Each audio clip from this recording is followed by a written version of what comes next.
Not yet, Cary.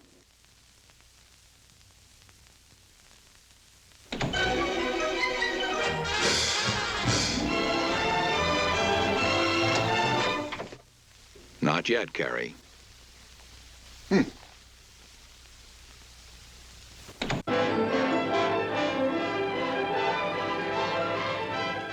Cary. Now. Hi. Been seeing me in your dreams? You say movie star. Cary Grant epitomizes that persona. It fit him. First of all, he was the most beautiful-looking human being. The camera loved him. But it's something about my face. It's a nice face. Cary Grant is the ideal fantasy figure, the absolute essence of glamour and sophistication, attractiveness, and smarts. You're losing your eye. You used to be able to pitch better than that. Hello? He had such fun in performing, and you could see that in the performance. He was so full of joy, and you could see it in his body, you could see it on his face. He just let it all out. Oh, I'm so sorry. It never looked like he was acting, but he was acting. You thought that was Cary Grant, off screen and on screen. Watching Cary in a film, it seems effortless. It seems he's playing himself. What looked easy was a terrible emotional complication for him. I think he was a street fighter. I trusted him, and I fell in love with him. I was unable really to cope with him. We're all only human, you know. You, all of you, with your sophisticated ideas. Ain't it awful? When you talk to Cary, you never could get past the Cary Grant persona. Dry your eyes, baby. It's out of character. He keeps you on your toes. He keeps you edgy. You just never feel relaxed with him entirely. He's too dangerous, too smart. He was a work in progress. Hollywood had given him a name, but he was the person who was going to transform himself from Archie Leach to Cary Grant. Everybody wanted to be Cary Grant. Cary said, no, even I'd like to be Cary Grant. There was no way he could possibly embody all the facets that he portrayed.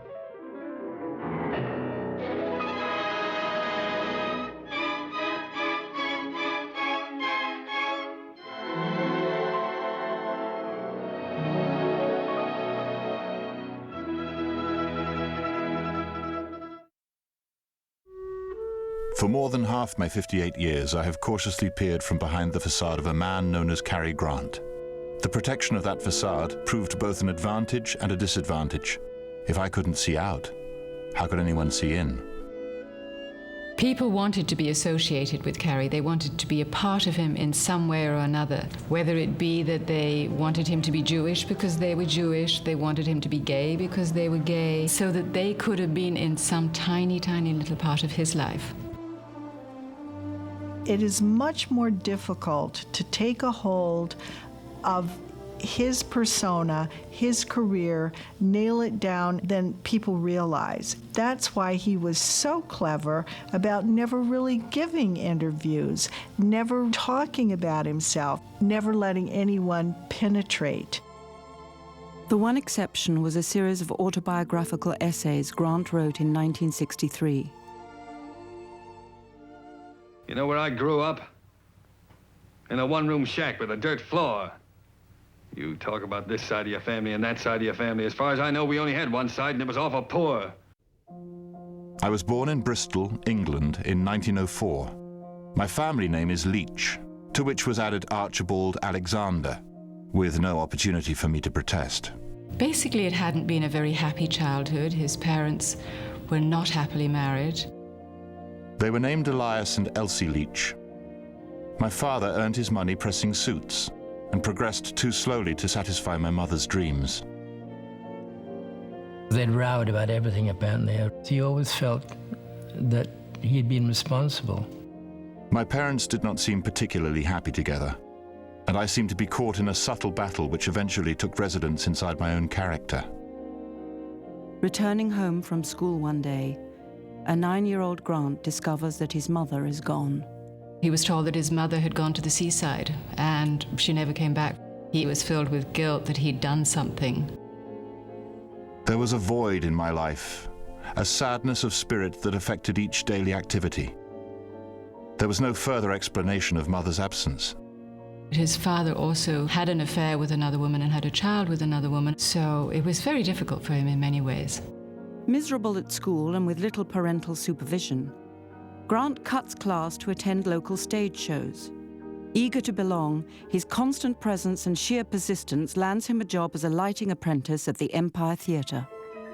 The Saturday matinee was in full swing when I arrived backstage, and that's when I knew. What other life could there be but that of an actor? They were classless and cheerful. They traveled and toured. I had a place to be, and people let me be there.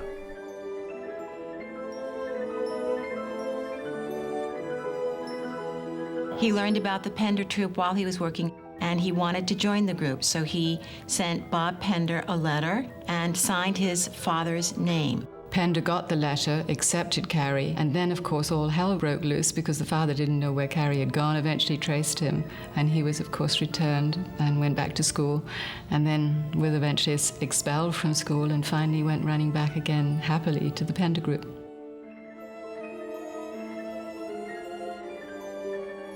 They traveled all through Great Britain to all of the provinces. This is where he learned pantomime and juggling and pratfalls. It's where he learned his timing, something that he carried with him through the rest of his career.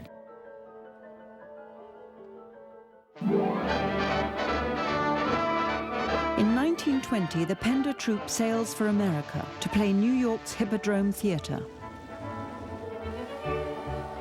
To me, it was extraordinary that this kid had gone with the Pender group to New York, and then when they went back to England, he stayed on. He was only 18 years old, all by himself.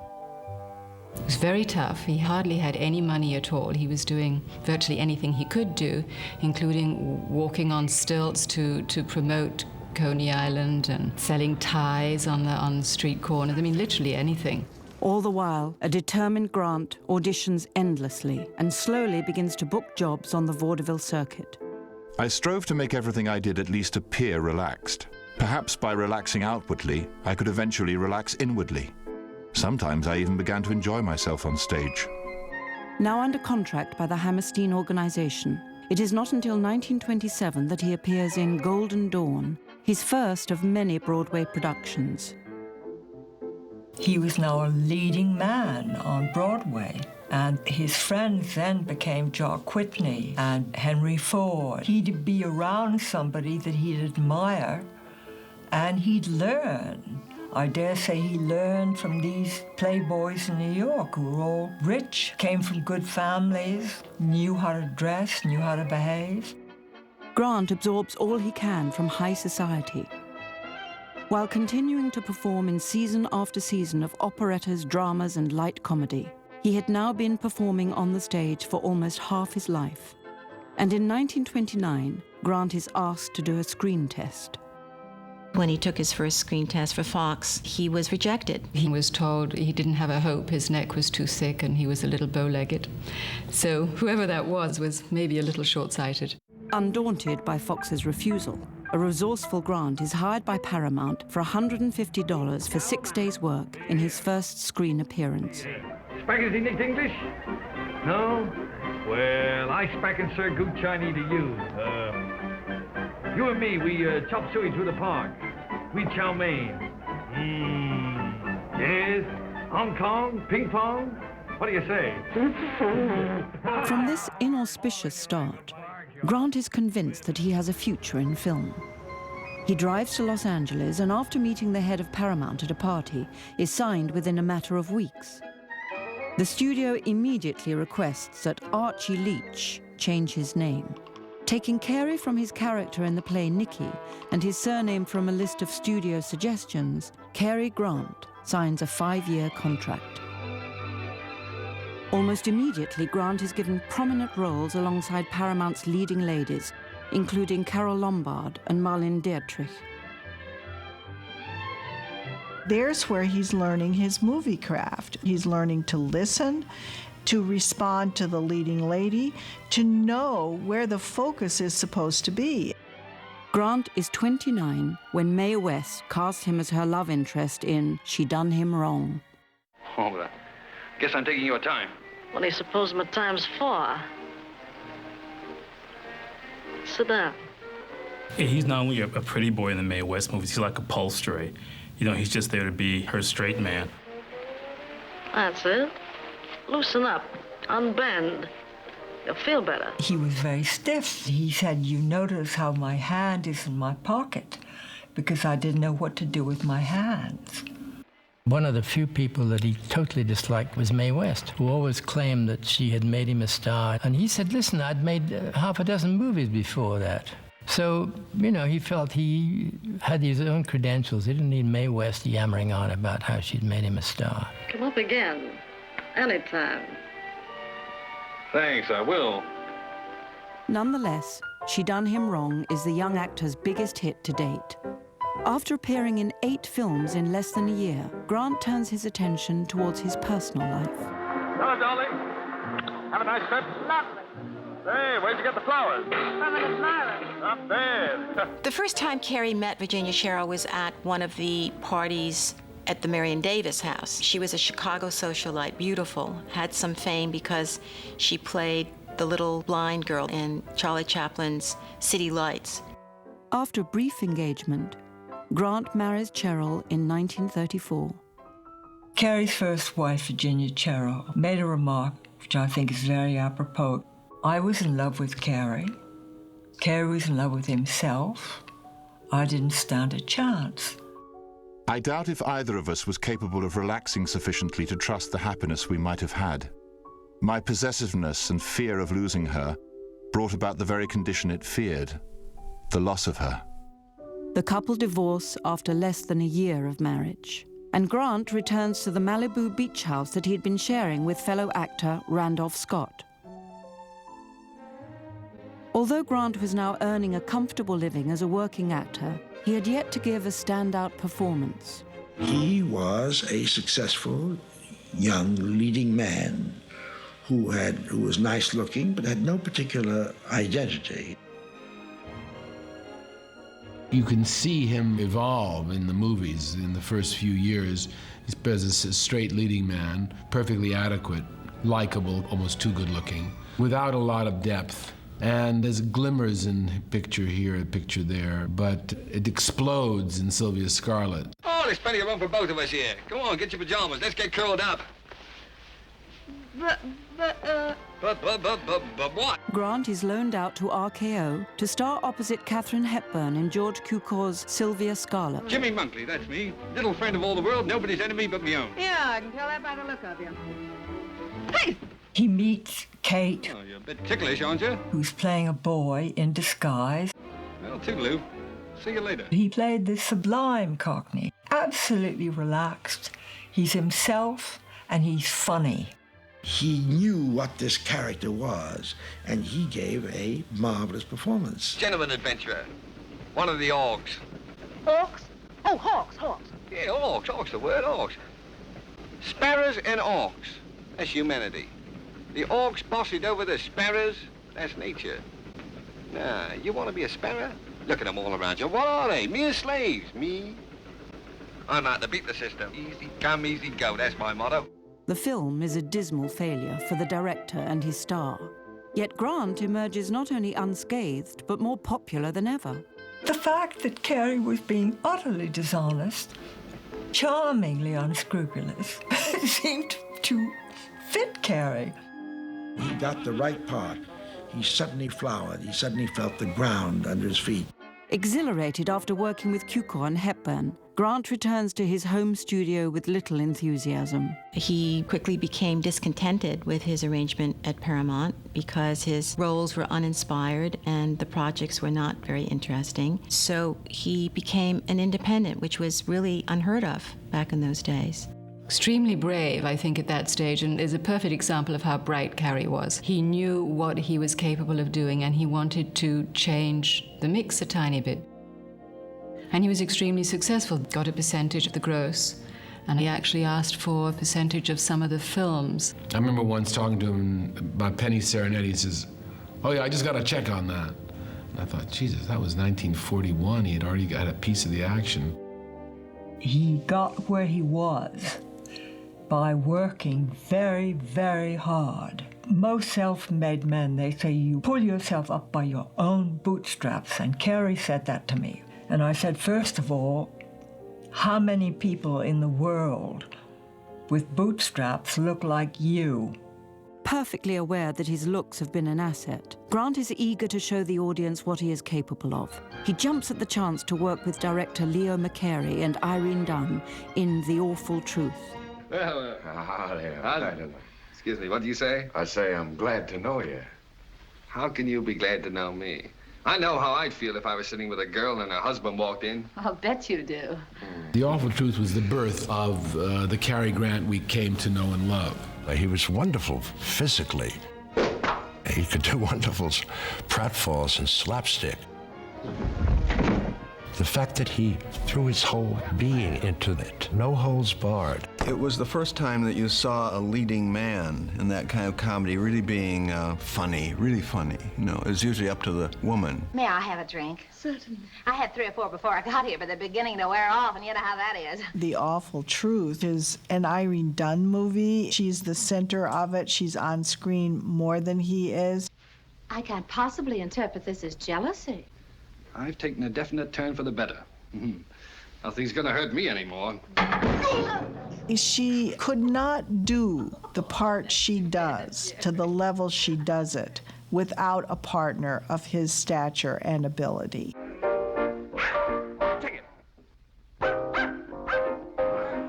Though this was regarded as his breakthrough role, Grant is initially resistant to his director. The way McCary worked was he would improvise the scenes. When he couldn't think of what to do, he'd say, okay, hold it a second. He'd go and play the piano for a while and kind of think about it. Then he'd come back and say, okay, I got an idea. At the end of the first day, Irene was crying. She didn't know what kind of a part she was playing. Cary said, let me out of this, and I'll do another picture for nothing. That's the way we made the picture. We never had a script.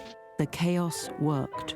McCary would go on to win an Oscar, and Grant became a star. The performance that he was afraid of giving in The Awful Truth turned him into the Cary Grant that we all know. Cary caught on quickly. It was right in his groove, his kind of comedy, of humor. He could laugh with you as you were watching him. He knew you were laughing, and he was encouraging it.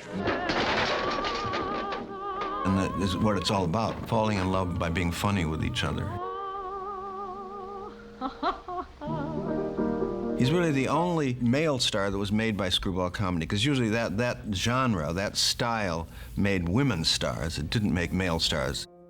Grant is now one of the most sought-after actors in Hollywood. Consumed by work, he rarely returns to Bristol, staying in touch with his remaining family by mail.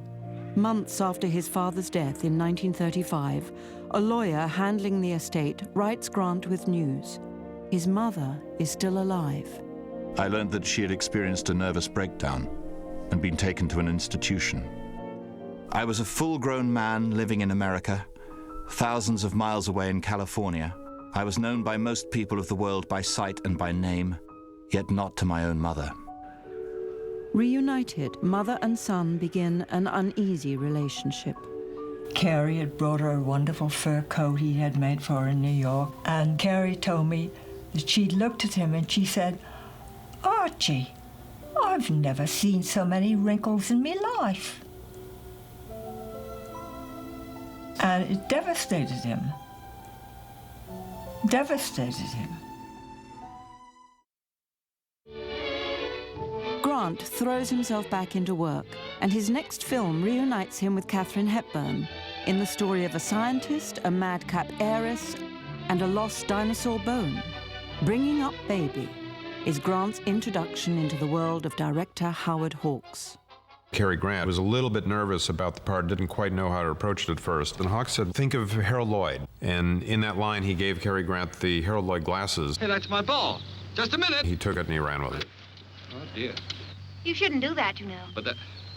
What shouldn't I do? Talk while someone's shooting. Yes, but Well, that was anyway, my I forgive voice. you because I got a good shot. And he runs into this harebrained heiress who is completely impervious to what anyone else is feeling. Will you get out of my car? Will you get off my running board? This is my running board! All right, honey, stay. She hears what he says, but she doesn't listen, even though Katharine Hepburn is driving him crazy, he realizes she's bringing him alive in a way he's never been alive before. You're angry, aren't you? Yes, I am. Mm-hmm. The love impulse in man frequently reveals itself in terms of conflict. Excuse me, the what impulse? Love impulse. The back of Katharine Hepburn's dress being torn off was come up with by Cary Grant. I was only trying to be nice. Thank you. He had been first row of the balcony at the giant Roxy Theater in New York City. His fly was open, and it got caught on the back of this woman's dress. Instinctively, he just kind of got behind her and followed her out. He mentioned this to Hawks. Hawks loved this and came up with one of those great, great sequences in American cinema. Well, get behind me. I am behind Well, get you. closer. I can't get any closer now. Now, you ready? Now, be calm. Left foot first. All right. It gets sillier and sillier, more like the Midsummer Night's Dream with all sorts of misconceptions, and they're out in the woods. And it's a kind of surreal screwball comedy. Come on, David, come on down. Come on. Oh, David, make him get down. I suppose you'd like me to climb up and push him down. Oh. Well, maybe we better sing. I can't give you any... Well, sing, David. Oh. I can't give you anything but love, baby. Cary Grant was concerned that he was changing or dropping his characterization that he established early on, and Hawks pointed out to him, he said, no, you're changing. No!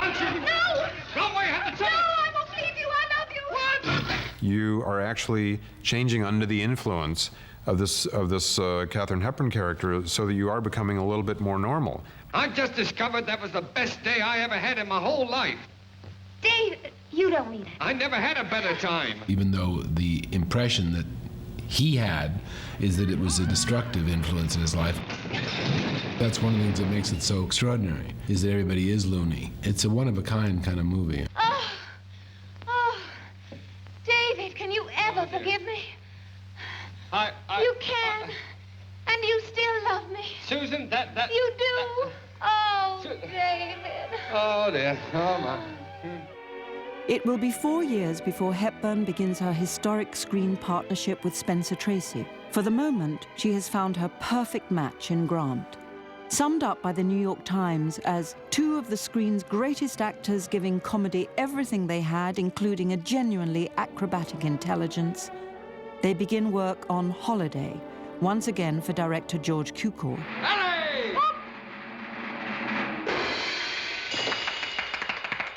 Linda. Holidays expresses the kind of joie de vivre that Cary had in life. You get a sense of that in that picture. When he enters this enormous mansion where Katharine Hepburn lives, Judas. he's overwhelmed by it, and he has a kind of loose, shambling walk, like he's still a country boy whose clothes didn't quite fit. You accept him as a natural, free spirit who's trying to attain some respectability and earn some money, but that's not really who he is. I've been working since I was 10. I want to find out why I'm working. The answer can't be just to pay bills or to pile up more money. Even if you do, the government's going to take most of it. Yes, but what is the answer? Well, I don't know. That's what I intend to find out. Here he is in Holiday challenging the ongoing attitude of the times. I mean, that's a figure that belongs more in the 1960s or 1970s. During filming, Grant is able to combine a growing dramatic skill with his characteristic light touch. He developed this style of comedy and this dash, this dapper thing. You see, he didn't depend on his looks. He wasn't a narcissist. He acted as though he were just an ordinary young man. That made it all the more appealing. When things get tough, when I feel a worry coming on, you know what I do. There, and then the worries are over. Fulfilling a boyhood fantasy, Grant leaves the confines of the soundstage for George Stephen's Gunga Din. Thrilled at the chance to carouse in the style of his idol, Douglas Fairbanks Sr., Grant stars alongside the icon's son. The spirited atmosphere on the set even extends itself to one important casting decision. Cary said that he was interested in Gunga Din, and I said, well, which part did you want me to play? And he said, we'll toss a coin. Heads, you play this, and tails, I play that. And it was decided in as simple a fashion as that. And that's how it happened that I won the girl. Second only to Gone with the Wind as the year's biggest moneymaker, Grant would often count the film as one of his favorites. Gunga Din really was the Star Wars of its time. It captivated kids in that same way. Hey, take your hands off that man. Grant now adds action hero to his resume. Cary Grant was always Cary Grant, but different textures of Cary Grant. Within his parameters and within that perimeter, there's a lot of stuff. He had the great ability of being able to play everything from slapstick fall-down comedy to dramatic stuff with a sense of danger. Director Howard Hawks casts Grant in his first dramatic leading role, 1939's Only Angels Have Wings. There he is! Joe! Joe! Pull her up! Pull her up!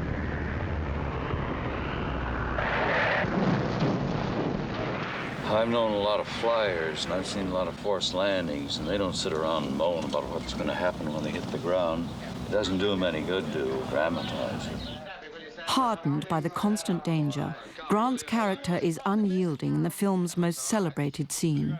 Haven't you any feelings? Don't you realize he's dead? Who's dead? Yeah, who's dead? Joe. Joe? Well, who's Joe? Anybody know Joe? There's a kind of ethos of stoicism, which grows out of male companionship of men doing something they know is dangerous. The only way to get through extreme danger is with a kind of high spirit, and we'll stick together, and that's the way we'll get through it. You... Wait a minute, you little fool. Why don't you use your... Oh, come on, stop it. I don't know how you can act like this with that poor kitty. Yeah, I know, he's dead. Yes, he's dead. That's right. And he's been dead about 20 minutes, and all the weeping and wailing in the world won't make him any deader 20 years from now. If you feel like bawling, how do you think we feel? It's an incredible performance. If you didn't have someone as magnetic and likable as Cary Grant, it would be possibly a very tough character to take, because he treats people very callously. He treats life very callously. But Hawks knew how to use movie stars, and he very, very shrewdly used Cary Grant. I don't know who else could have pulled off that part. In direct contrast to his film persona, Grant's off-screen living arrangement with Randolph Scott continued to fuel rumors over the exact nature of their relationship. Immediately they would say, oh my goodness, you know, these two were living together and there must have been something going on between the two of them. It wasn't the case at all. In fact, the house that they had down on the beach was known to have women going in and out like running water, just as the one that Niven had alcohol going in and out like running water. I mean, it was a different time. A series of early publicity photos and the fact that Grant returns to live with Scott between marriages confirms the idea for many that the two were lovers. They were very good friends, and those photos were taken in a house that they were sharing, and who knows who said, you know, well, maybe you could go a little closer for the sake of the shot, and suddenly, you know, these two are living together as man and wife as opposed to just as friends. Indifferent to the gossip, Grant saved the newspaper clippings and mementos charting their friendship in his scrapbooks. Scott signs a menu from a memorable dinner party, "To my spouse, Cary." For goodness sakes, why would I believe that Cary was homosexual when we were busy fucking? Maybe he was bisexual. He lived 43 years before he met me. I don't know what he did. Aware but indifferent to the rumors, the two even managed to poke fun at themselves in My Favorite Wife.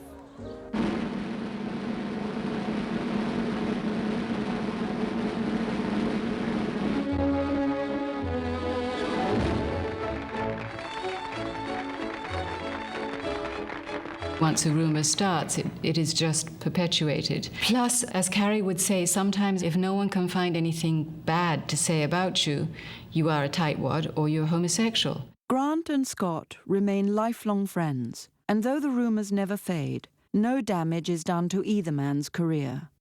Over 30 years will pass before Grant finally addresses the issue. Listen, Walter. Listen, I made a great reporter out of you, Hildy, but you won't be half as good on any other paper, and you know it. We're a team, that's what we are. You need me, and I need you, and the paper needs both of us. American! Grant and director Hawkes reunite for His Girl Friday. Thrown into the chaos is Rosalind Russell in a remake of the stage classic The Front Page. The film will become renowned for the sheer speed of its dialogue. I didn't think it was particularly fast, and in order to make His Girl Friday, which was the same story, faster, we started using overlapping dialogue, and we stepped it up about 20%. Oh, Walter, you're wonderful in a loathsome sort of way. Now, will you please be quiet just long enough for me to tell you what I came up here to say? I have a lunch date already. I cannot break it. Will you take your hands off me? What are you playing, osteopath? Temper? You can't have two people talking, saying important things at the same time. They have to have a few words in front and a few words behind that can be lost. And out in the clear comes the stuff that you want to hear. I need that. But come on, Hildy, you don't, do you? No. Take all those Miss America pictures off page 6. Hildy, tell me, please tell me the truth. Oh, wait. If you ever loved me, Hildy. Now, look here, my good man. You shut up, Burns. No, how can I do anything with You're you? doing all this to her, I know that. She wanted to get away from you and everything you stand for, but you were too smart. You caught her and changed her mind. The script was 180 pages, and the movie's 90 minutes. That means they were shooting 30 seconds a page. That stuff was going by fast. When Rosalind Russell realized how brilliant Cary Grant was at ad-libs, she hired this writer to come up with some lines for her for the given situations that she knew that she would be facing in the shooting. Well, would you mind if I sat down? There's been a lamp burning in the window for you, honey. Here. Oh, I jumped out that window a long time ago, Walter. He's malevolent as Walter Burns. He's such a range of mockery. Oh, Walter. Teasing. I don't want to brag, but I still got the dimple, and in the same place. Taunting. Listen, you insignificant, square-toed, pimple-headed spy. Do you realize what you're doing? Grant himself, apart from the character, is lovable because he's obviously enjoying this. All right, Hildy, you win. I'm licked. The chemistry Grant is able to establish with yet another leading lady is undeniable, and the film is a resounding success. After a string of box office failures, some of which included Grant, Katharine Hepburn returned to the stage, finding her signature role as Tracy Lord in The Philadelphia Story. Realizing this was her entree back into films, Hepburn purchased the screen rights. Requesting her dream cast, she was told that Clark Gable wasn't interested and Spencer Tracy unavailable. Instead, Hepburn was offered Jimmy Stewart and $150,000 to find her third co-star. Grant gladly accepted. The Philadelphia Story is a movie about giving Katharine Hepburn her comeuppance. It's built around that. It's built to sort of throw water in her face and sort of slap her down. But he has to do it in a way that it's not overbearing, where it's really not too preachy, where you don't think, God, you don't deserve her, which is a kind of a tough thing to do. It's a really deft piece of playing. No, you're slipping, Red. I used to be afraid of that look. The withering glance of the goddess. I didn't think that alcohol would... Oh, shut up. And he is, in his own way, despite the sarcasm and the mockery and everything, loyal to her and shows that he knows her and wants her. He needs to be asked again, though, because he's screwed up the marriage. For instance, she never had any understanding of my deep and gorgeous thirst. That was your problem. Granted. But you took on that problem with me when you took me, Red. You were no helpmate there. You were a scold. It was disgusting. It made you so unattractive. That's a really hard scene to play because it's about explaining who you are, which is the worst thing any actor can be forced to do. And strength is her religion, Mr. Connor. She finds human imperfection unforgivable. When I gradually discovered that my relationship to her was supposed to be not that of a loving husband and a good companion, but... Oh, never mind. Say it. But that of a kind of high priest to a virgin goddess. Then my drinks grew deeper and more frequent, that's all. Grant is perfectly at ease with Hepburn and director George Cukor, free enough to bring unexpected depth as well as spontaneity to his performance. Oh, I wonder if I might borrow a drink. Certainly. Coast to Newcastle. There is a moment in Philadelphia Story that was, according to Cary Grant and Jimmy Stewart, was improvised. There's a scene when Jimmy Stewart comes to Cary Grant's house and he's drunk, and Jimmy Stewart hiccups. Excuse me. That was thrown in. You can see that Jimmy is amused and Cary looks down. He was amused that Jimmy was amused. They almost broke up, but that's unusual. See here, Dexter Haven, you have unsuspected depth. Oh, thanks, old chap. No matter how funny he was being, there was the sense of a kind of serious person behind it. A real person, really interesting, forceful person. Oh, Dexter. I've done the most terrible thing to you. To me? Oh, I doubt that. I doubt it very much, dear. You don't know. You don't know. Well, maybe I shouldn't, huh? But you must. You've got to. I couldn't stand it if you didn't. Dexter, what am I going to do? But why to me, darling? Why ask me? Why do I come into it anymore? She doesn't need to go off with Jimmy Stewart. She needs to return to the now non-alcoholic C. Dexter Haven, who is the person that she belongs with. Dexter, are you sure? Not the least bit risky, will you? You bet. You didn't do it just to soften the blow. No, Tracy. No, to save my face. Oh, it's a nice little face. Oh, Dexter, I'll be yours now. I'll promise to be yours. Be whatever you like. You're my redhead. Are you all set? All set.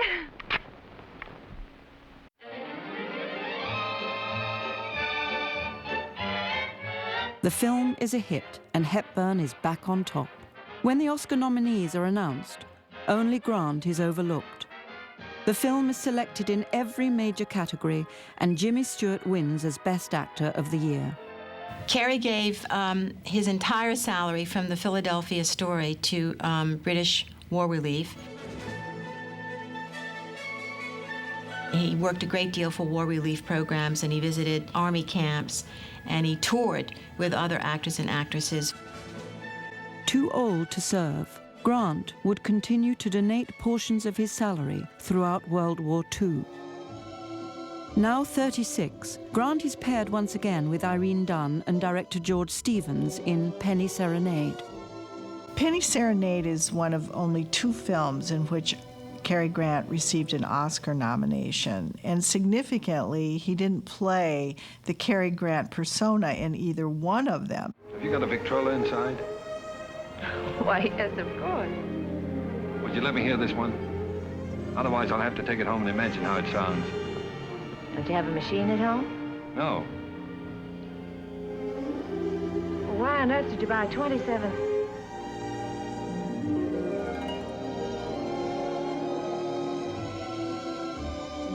He plays an ordinary man. There is no tuxedo in this role. He is a guy who doesn't achieve much.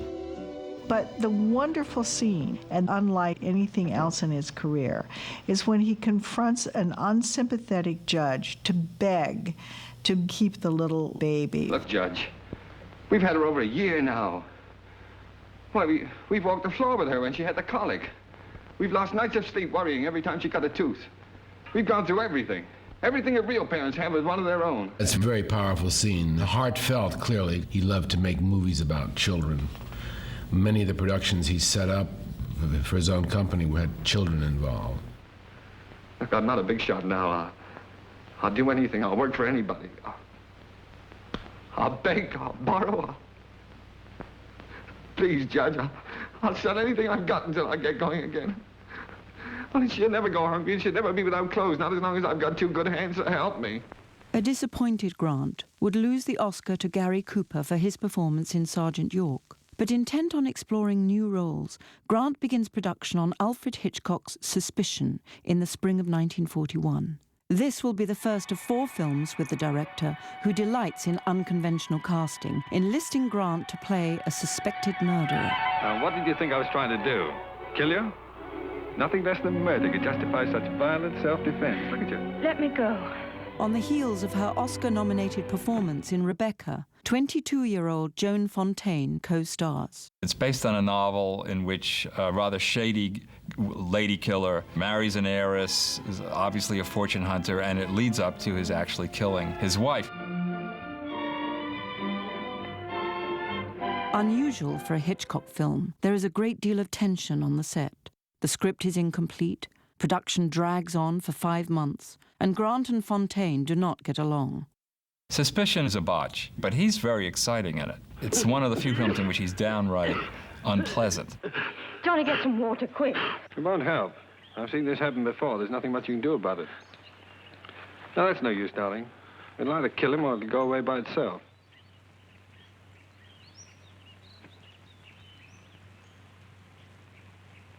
But they never quite made up their mind about who this character was supposed to be. They never made the kind of basic decisions you make about a character when you tell an actor what the part is about. What the devil do you know about business? Oh, very little. I was only... Suppose Beaky had taken you seriously. You'd have ruined the whole scheme. You realize that? Yes, but if it weren't any good. That's my business, not yours. If I say it's good, it's good. Grant's character, a perplexing blend of charm and menace, poses a dilemma for Hitchcock and RKO, forcing them to shoot two endings. In the original novel, Grant's character gives his wife a glass of poisoned milk. Before drinking it, she hands him an envelope. The letter inside names Grant as her killer. The story ends as he happily strolls to the mailbox, unknowingly sealing his doom. Hitch said, you can't do that. You can't have Cary Grant be a murderer, because it's Cary Grant. Using a combination of new and previously shot scenes, an ending is patched together. They're actually setting the entire movie on fire before your very eyes, because by negating what has come up until that point, it's an embarrassment. Nonetheless, Grant's persona remains intact. Fontaine wins the Oscar for her role, and Suspicion becomes RKO's most profitable film of the year. By the end of 1940 and coming into early 41, you see The Philadelphia Story, Penny Serenade, Suspicion. He can be a sophisticated comedy leading romantic man. He can be a suspected murderer that's a complex character. And he can be an ordinary, down-to-earth, simple family man. Now that's remarkable. And no one ever thinks about this with Grant. They have this one much more narrow idea of who he is on film. Grant begins dating Woolworth heiress Barbara Hutton while shooting The Philadelphia Story. In early 1942, he becomes an American citizen and marries Hutton, all within 2 weeks. The press has a field day. America's richest woman has married America's biggest movie star, earning the couple the nickname Cash and Cary. Cary was married to my cousin Barbara Hutton. And that's how I first met him. And I was about 16, I guess, or 17. She was very beautiful, very beautiful. She had these beautiful dark eyebrows and huge blue eyes. She was gorgeous. Cary gravitated towards women of refinement. You see it now twice. Virginia Sherrill and now Barbara Hutton. She was a difficult personality. She had a very difficult childhood. Her mother died when she was 8. Her father was an alcoholic. That was my father's brother. The one thing that they had in common was the fact that neither one of them had the love nor the care of a mother. A bright spot in the marriage is Lance Reventlow, Hutton's son from her previous marriage to a Danish count. I was married to Barbara Hutton's son, and Cary was literally a father to him. The victim of a bitter custody battle, Lance prefers Grant to his own father. They had a wonderful relationship. Cary adored him and Lance adored Cary, and it was a deep relationship. Despite Lance, Grant and Hutton's marriage quickly unravels as the two struggle with Grant's work ethic versus Hutton's constant need to be entertained. Her friends didn't work. Most of them were sycophants. I knew some of those people later in my life, and he was right to not like them. They weren't that particularly terrific. Our marriage had little foundation for a promising future. Our backgrounds were completely unalike. Perhaps that in itself was the initial attraction. Cary and I talked about it many times, and he said, you know, when you have that much money, people treat you differently, and Cary was treated differently because he was an icon. The difference there is Cary knew why he was being treated differently. Barbara didn't. The couple separate 2 years later, and in 1945, finally divorce. But they certainly remained friends. I mean, she would call him right up to the time before she died, and Cary was always very happy to talk to her. Grant's next project is his most personal.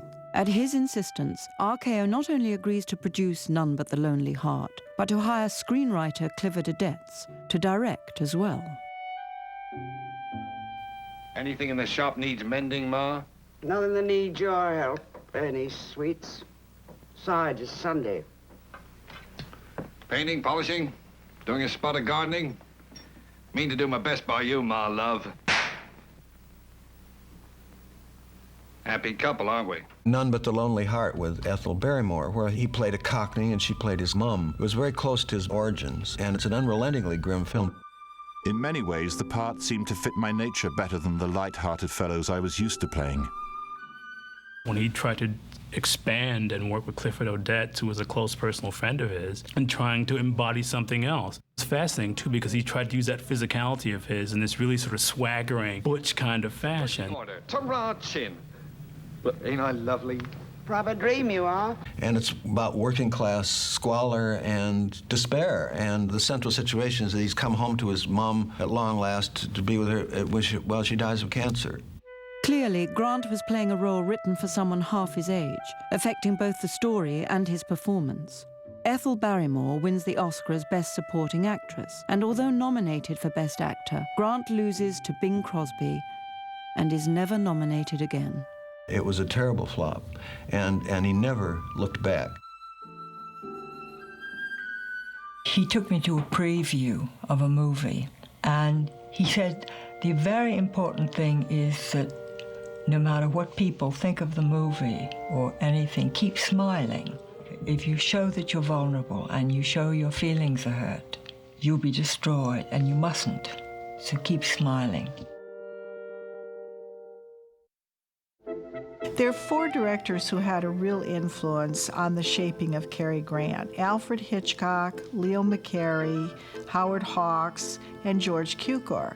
Each of those directors permitted me the release of improvisation during the rehearsal of each scene. It permitted me to discover how far I could go with confidence, while guided by their quiet, sensitive approval. Leo McCarey gave him the pratfall comedy persona. Cukor adds the sophistication.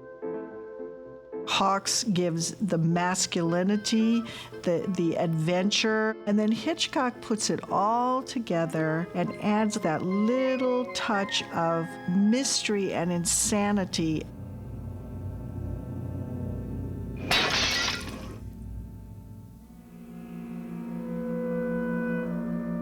The director had learned his lesson with Suspicion. The Cary Grant persona had its limits. With Notorious, Hitchcock achieves the perfect balance. Grant stars with Ingrid Bergman as government agent T.R. Devlin.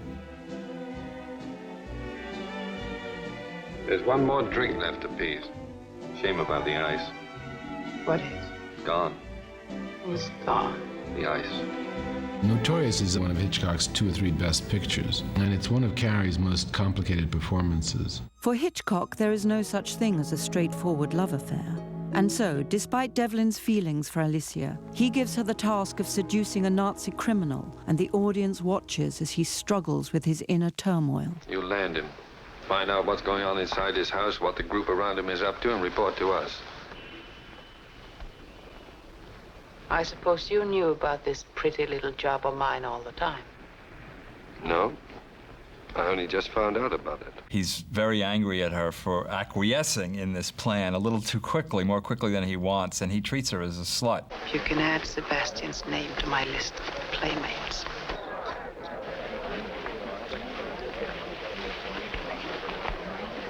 Pretty fast work. That's what you wanted, wasn't it? Skip it. He is a son of a bitch in this movie. I mean, he's manipulative, and he's cold-hearted, and it's chilling to watch how good he is at it. Listen, you chalked up another boyfriend, that's all. No harm done. I hate you. There's no occasion to. You're doing good work. What makes the movie romantic is that his mistreatment of her is brought out because he's absolutely crazy about her. I couldn't see straight or think straight. I was a fat-headed guy full of pain. It tore me up not having you. He didn't do that again after that movie, though. That is like a kind of a blip in his career. And he went back to sort of being the more or less conventional Cary Grant. And you feel the loss. Miss Delwagon says that middle-class people like us are all too prone to overlook... Muriel, I know this is asking a lot, but just one morning I would like to sit down and have breakfast without social significance. Jim, you really must take more interest in your children's education. Can't squeeze blood from a turnip. When I was growing up, the big Cary Grant films were things like Mr. Blandings Builds His Dream House, Bachelor and the Bobby Soxer, and these were gigantic hits, and everybody responded to them.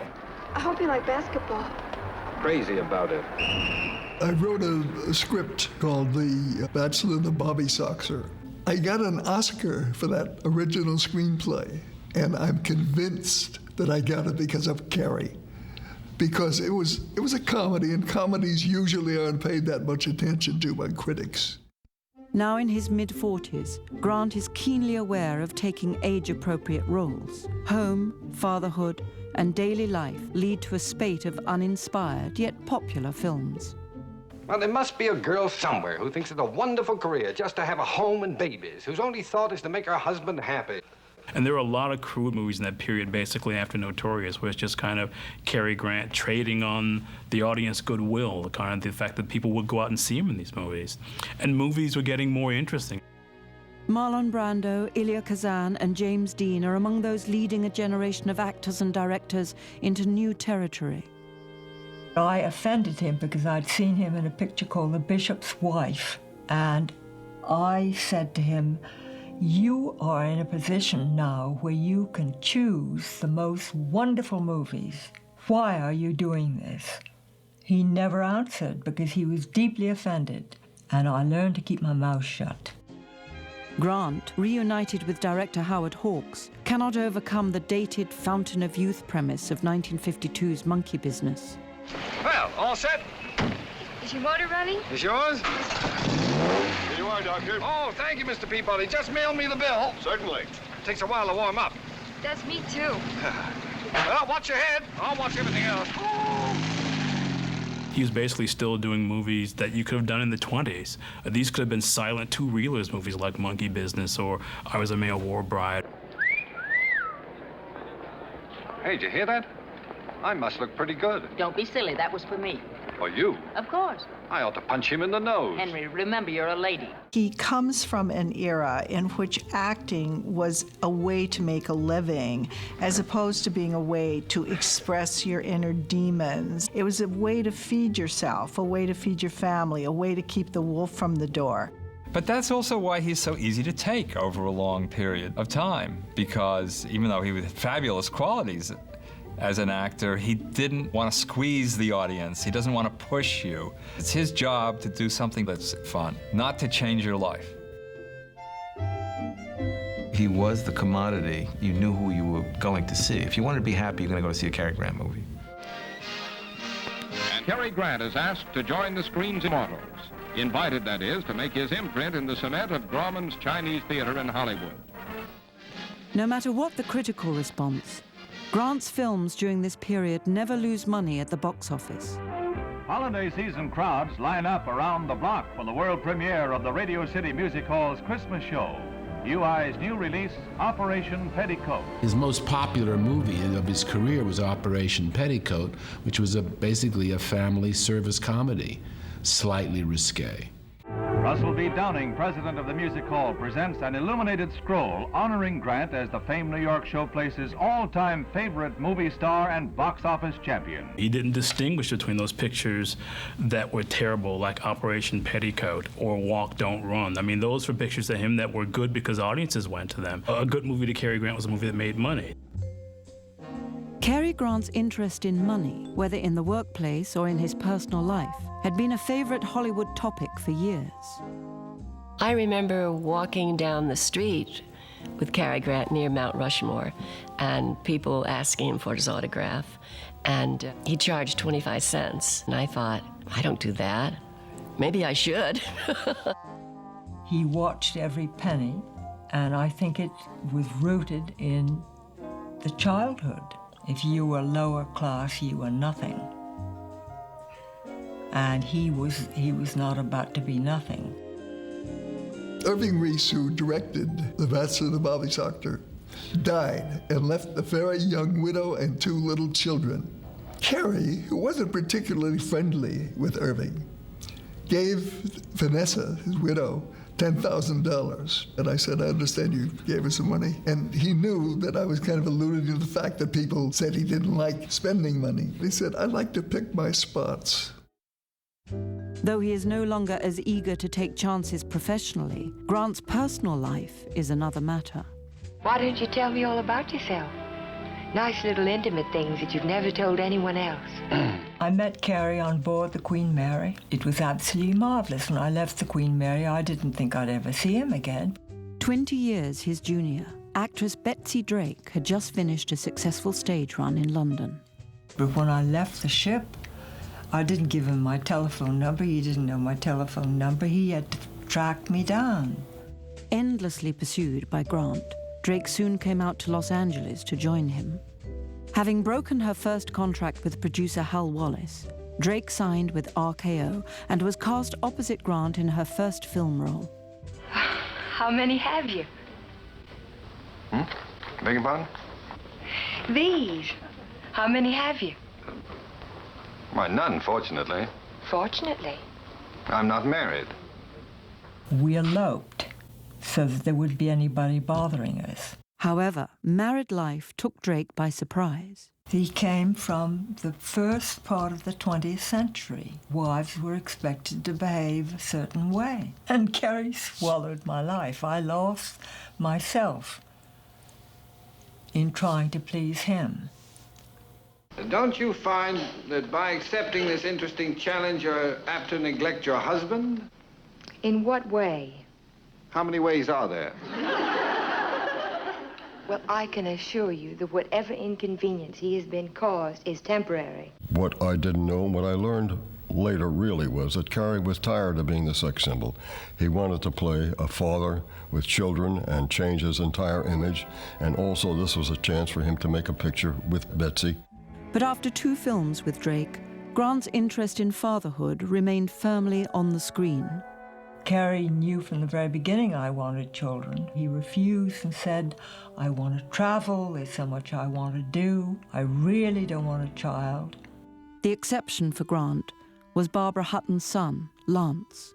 We visited him. He was living with his governess and a dog on a ranch, ghost ranch in New Mexico.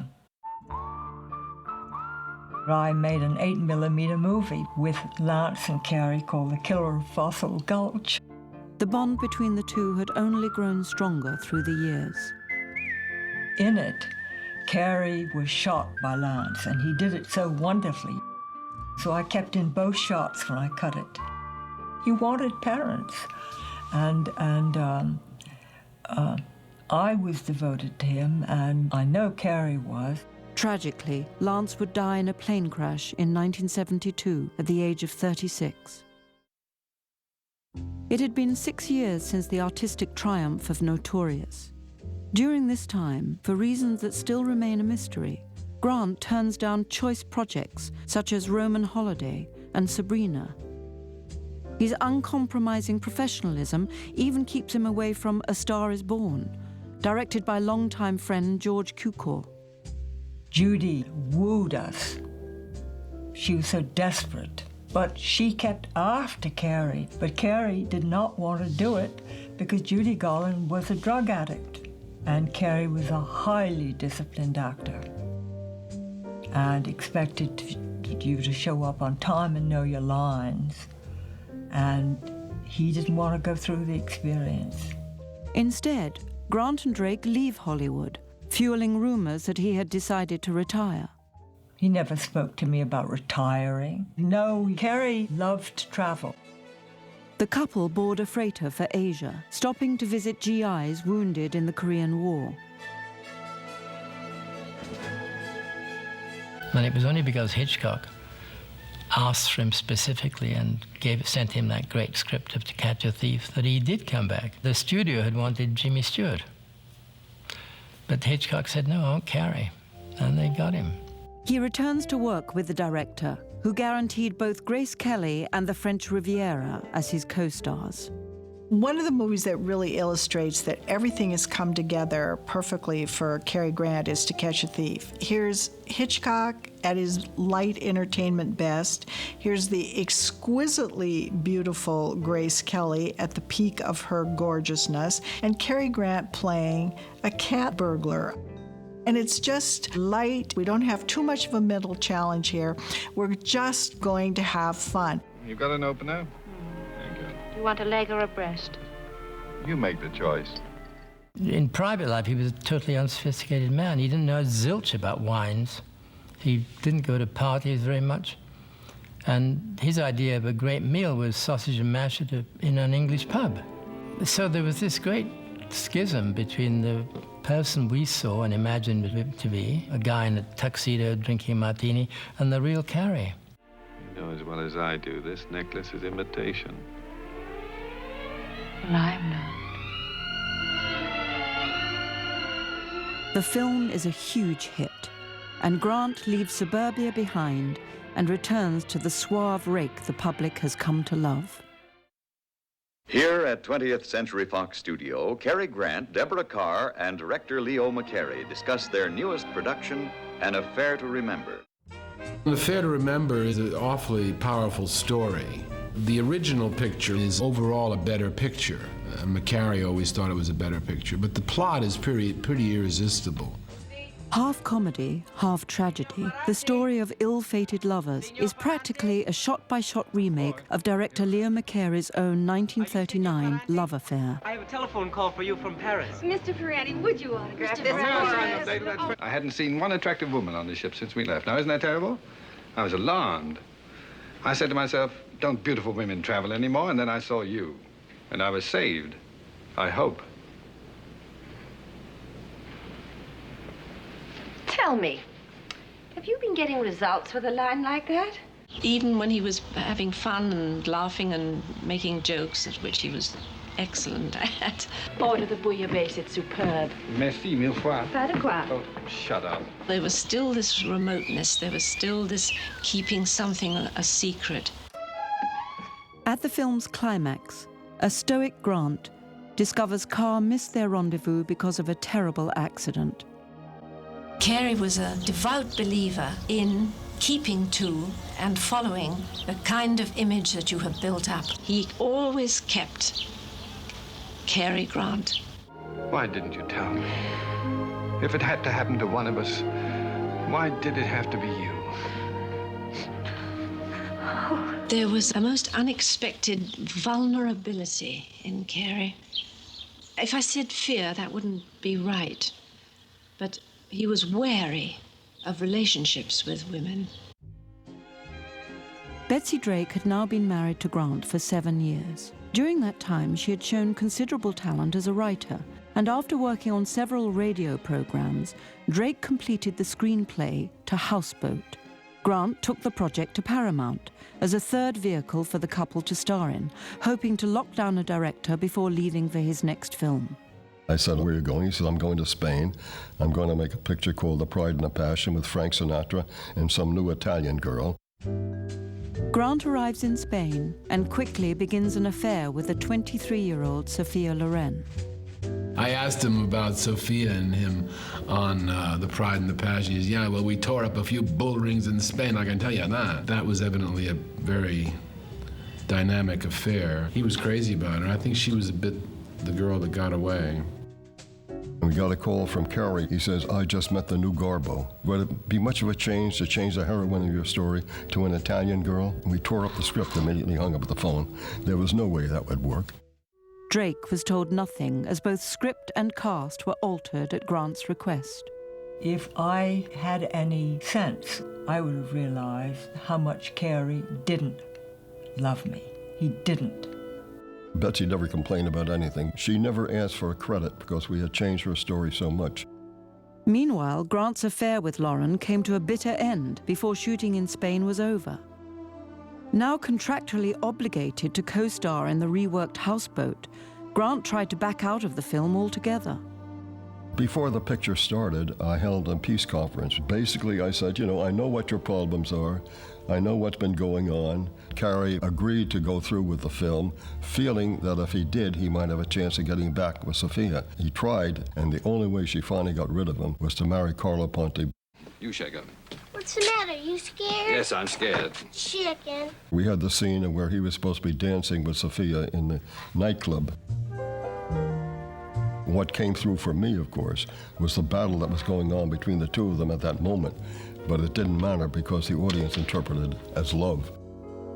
It was very, very tough on the picture because of the relationship between the two of them. It created a lot of tension. By the time the picture finished, he had me in the hospital. I had an ulcer.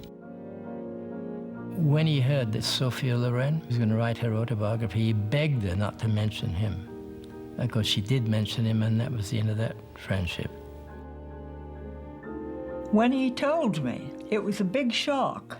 If I'd had any self-respect, I would have, I don't know, kicked him in the teeth and walked out. But I didn't. Surprisingly, the couple stay together as Grant begins production on what is arguably the highlight of his screen career.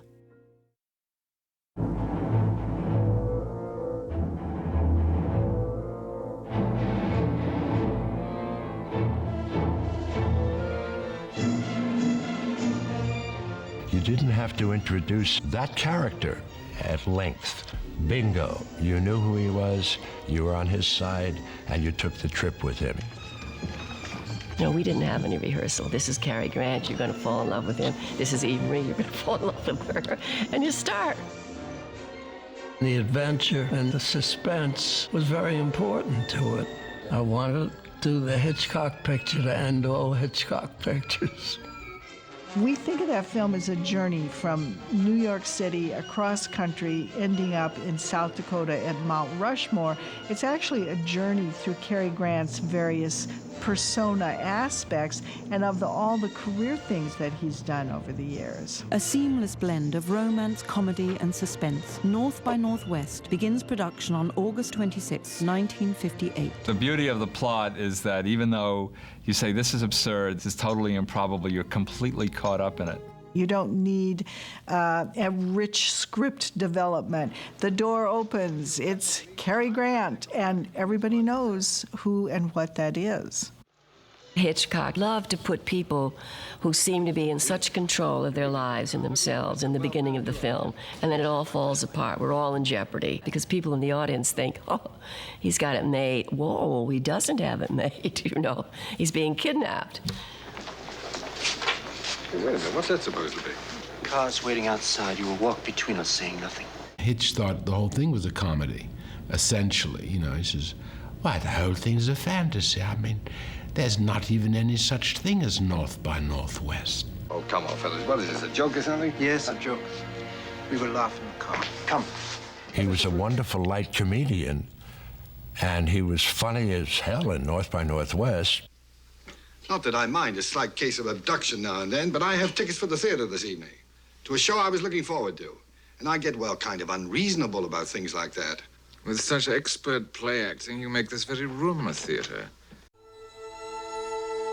For their final film together, director and star are perfectly in sync. I think they were both jealous of each other a little bit. I mean, Hitch could never be Cary Grant, and Cary could never do what Hitch had done with his great career. They were two very big stars. Cary had an apartment at the Plaza in New York City, so the scene where he walks across the lobby, he just walked across the lobby, didn't have any direction, and Hitchcock said, why should I direct him? He's done this. He has an apartment upstairs. Cary said to me, I was like a baby. I could fold myself up as if I was in a fetal position, and whatever he said, I would do, and he was always right. Grant's trust in his director led to one of the most iconic scenes in American film. There's a scene where Cary Grant is sent out into the countryside. Now, you know, it's a setup for him to be shot. And Cary Grant gets out of a bus and stands there. Now, the audience is saying, well, it's perfectly normal. What can happen here?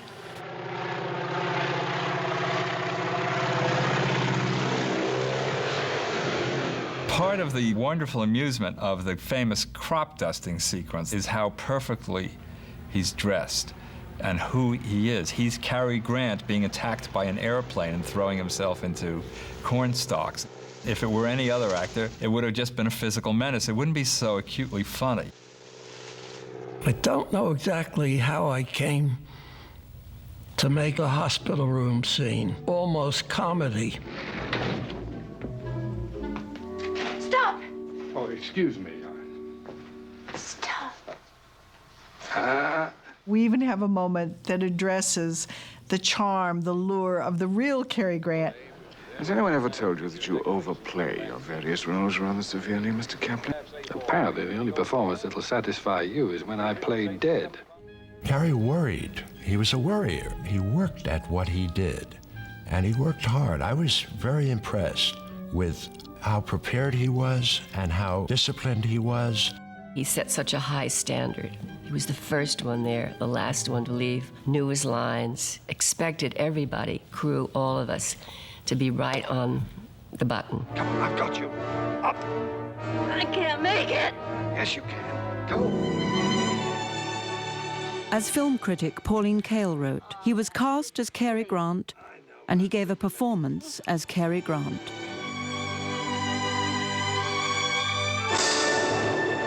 Every time I ran into him, he'd say, you know, all the films I've done and all the films you've done, Martin, we did something right with that one. For some reason, that picture struck a chord more than anything I've ever done.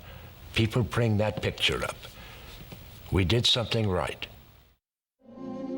Our marriage had broken up, but we were still living together. I have tried yoga, I've tried God, nothing works. I told this one friend the despair I was in, and she said, well, you should try LSD. And it was completely legal, and it was extraordinary, absolutely amazing. The drug is administered as an alternative to traditional therapy, and Drake begins regular treatments with Dr. Mortimer Hartman. Contrary to popular belief, Grant follows for less than therapeutic reasons. He went in to find out from Moore Hartman what I was saying. He didn't think he had to find himself. He found himself, for God's sakes. He didn't think he was lost.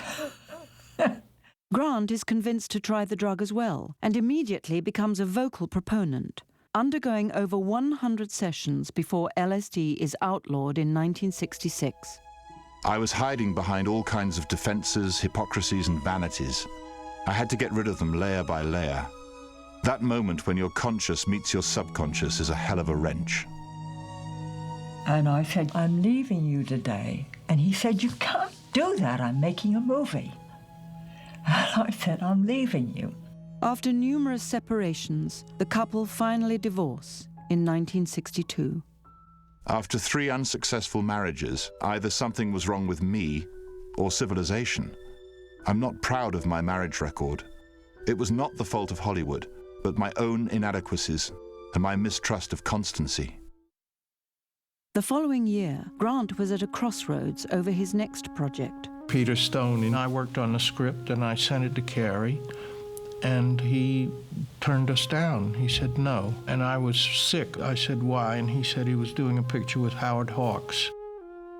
Man's favorite sport. There was a lot of young women in it, and Cary backed out.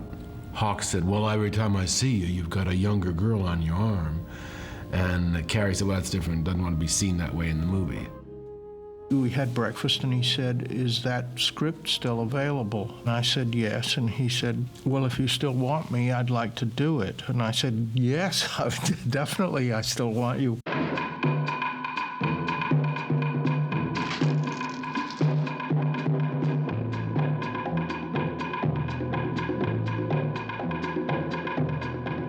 What are you doing in here?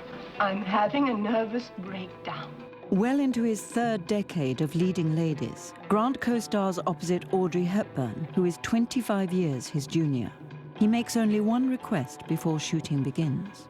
One thing that he said, I'm a bit old to be chasing a girl, let's let her chase me. Reggie? Got you. Cary Grant and Audrey Hepburn are walking along the Seine, and she has an ice cream cone. You know, this is good. Want some? No thanks. That's all. Perfect. Unruffable. We took all the chances. The money belongs to us, not to him. Now, don't be piggy, Herman. He would say, always remember that you are a product. He said, a Cary Grant cannot do this, this, this, and this. A Cary Grant must do that. He talked about himself in the third person. And I said, that's fabulous to be able to differentiate the real guy from this image he's created. Do you know what's wrong with you? No, what? Nothing. He's not even a person anymore. He's this godlike figure, you know. He's sheer mythology in charade. Well, when you come on, don't you? Well, come on.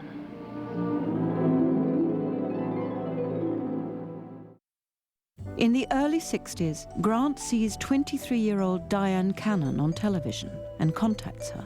The two begin dating and marry in early 1965. When Cary married Diane Cannon, I thought that was the oddest couple I'd ever even thought of, you know? Never would have thought he would have been attracted to her. Cary did anything that she seemed to want, to please her. I felt he was more in love with her than the other way around. In direct contrast to his home life, Grant is shrewd enough to realize he can no longer continue as a romantic leading man. In 1965, he leaves for Japan to star in his final film. Oh, I came about sharing the apartment. How do you do? How do you do? You see, this card was on the bulletin board at the embassy. But you're a man. Yes, I suppose so. I prefer sharing an apartment with a woman.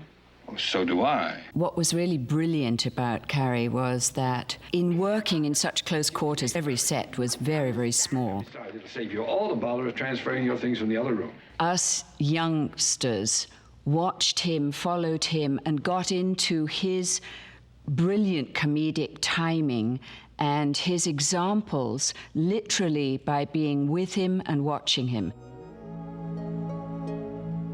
Given the persona he has, that there is no future for it as he ages. Instead of turning into the Charles Coburn old father figure, he gave us Cary Grant. Perfect. He wrapped him up and left him where we needed him to be and where he needed him to be. Let's face it, this was an illusion that he created. And Cary wasn't going to wreck that. That was his life's work, really. So at a certain point, he said, it's time to quit. After 72 films, Grant walks away, ending his career with no announcement. You can never go back. It's not possible. I could make another film, but I'd be playing a different man. It would have been a great disappointment for an audience to see. We were going to the first AFI Lifetime Achievement Award. It was for John Ford. And we came up to this table where you had to hand in your ticket. And Cary walks up to the lady and says, I'm terribly sorry, I forgot my ticket. May I get in, please? And the woman doesn't look up. She says, name? And he says, Cary Grant. Now she looks up at him. She says, you don't look like Cary Grant. He says, I know, nobody does. Yeah, he was right. Nobody did look like Cary Grant, including him. You couldn't. Grant turns all his attention to his latest project. At the age of 62, he becomes a father with the birth of his daughter, Jennifer. He, I think, had wanted to have children beforehand, but for one reason or another had not. Part of it, he said, was his own selfishness. He was too involved in his own career. That changed him a great deal, much more than his wives did. Well, I think he discovered paternal love, which he'd never known about, and it was a surprise to him. The disparity in age between Grant and Cannon lead to mounting problems. She was a spirited woman, and she didn't want to put up with Cary's slightly autocratic way of talking. He didn't like women to wear makeup, and she would put makeup on, and he'd take it off. And she just got fed up with it. Although overjoyed with Jennifer, the couple reach a breaking point, and Cannon moves out. Grant had made an art of keeping his private life closely guarded, but in 1968 he's thrown into a highly public divorce. While Cannon levels accusations to the press, Grant refuses to respond. After Diane and he divorced, his time with Jennifer was very limited. And obviously at the back of his mind was also his time was probably limited because of his age. So he wanted to spend as much time as he possibly could with her. That same year, Grant is appointed to the board of directors of Fabergé, the perfume and cosmetics company, in a move that surprises many. That was a very interesting arrangement because he wasn't interested in money. By then, Diane Cannon was traveling around the country filming, and Cary wanted a private plane at his disposal so he could drop everything and at a moment's notice get on that plane and go wherever he had to go to be with Jennifer.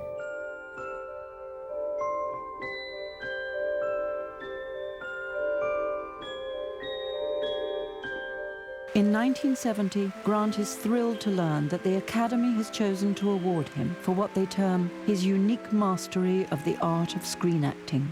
He is deeply moved by the audience's reaction. Well, I want to thank you very much for signifying your approval of this. I should cherish it until I die, because probably no greater honor can come to any man than the respect of his colleagues. Thank you. So long. Keeping public appearances to a minimum, Grant has a knack for combining business with personal interests. He joins the boards of other corporations, including MGM and Hollywood Park. When I got to know Cary, he was the youngest 80-year-old I ever met, and we were sitting at the track, and he said, "Ralph, would you like to take a walk?"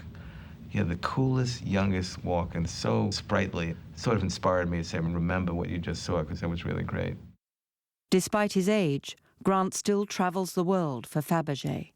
Fabergé had a trade show in London every year, and it was at the Royal Lancaster Hotel.